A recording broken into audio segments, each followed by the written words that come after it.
Be honest, when was the last time you stuck a cotton swab in your ear? Now, I'm not here to judge because almost everybody does it, but here's the reality. Cleaning your own ears at home can actually do way more harm than good.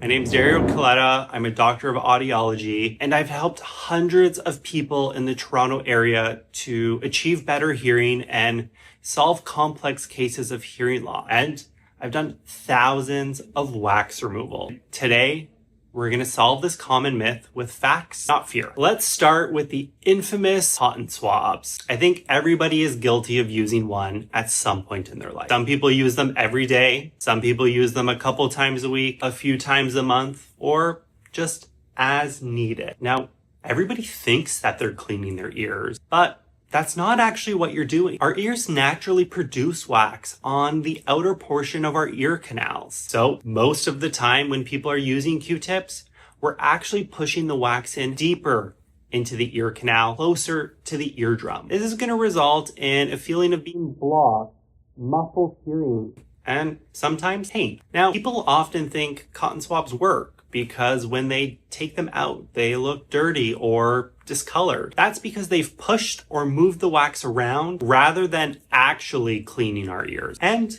that's probably the best case scenario. Worst case, you scratch the sensitive skin in our ear canals, or you get the tip of the cotton swab stuck in your ear. Even worse, you perforate or put a hole in your eardrum. This is an injury that can take weeks or months to heal, or sometimes requires surgery. A little bit of a trigger warning, but here's just two examples of a cotton swab stuck in the ear, or here's a hole in the eardrum because of a cotton swab. Now, another thing people often complain about when they're cleaning their ears, and one of the most common things people come into the clinic for, itchy ears. Have you ever noticed that when you use a cotton swab, you get a bit of temporary relief with the itchiness, but then your ears almost feel more itchy? That's not a coincidence. Cotton swabs actually irritate the delicate skin in your ear canals. The skin is very thin and it's very sensitive. And so when it gets rubbed with something like cotton, it creates these very tiny micro scratches or just dries out the skin in the ears. And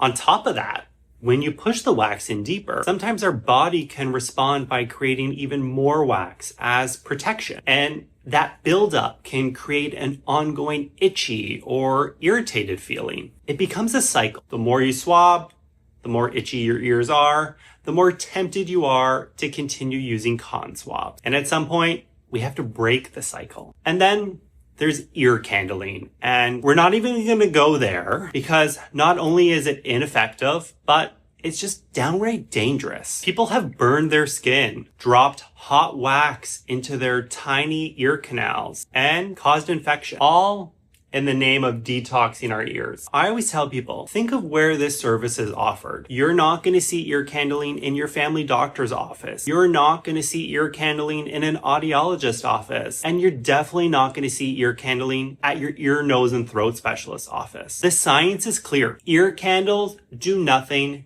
to remove the wax. Now, here's the thing nobody tells you. Our ears, they're self-cleaning, and they actually do a really amazing job of it. All on their own. Wax isn't dirt. It's a protective layer against dust, debris, bacteria. Every time you talk or you chew, your jaw is pushing that old wax forward and out of the ear canal for you to safely remove it just by wiping the outer portion of your ear. And oftentimes, we don't even realize this process is happening because it comes out while we're sleeping or in the shower or while you're having a bath. This is all action behind the scenes that our ears just naturally do. So when do you actually need help? Well, if you're experiencing hearing loss, pain, or just a feeling of being blocked, that's when it's time to see a professional. Audiologists and ENTs have safe tools to effectively and comfortably remove the wax from your ears. So here's the truth. Your ears, They don't need a DIY deep cleaning. In fact, the more you mess with your ears, the more likely you are to create a problem with them. Come back next week to find out how to safely remove the wax from your ears. If this video helped you to resist the urge to go after your ears with a cotton swab, give it a like, subscribe to our channel for more no-nonsense hearing advice, or share this with a friend who needs to hear this before they poke around where they really shouldn't.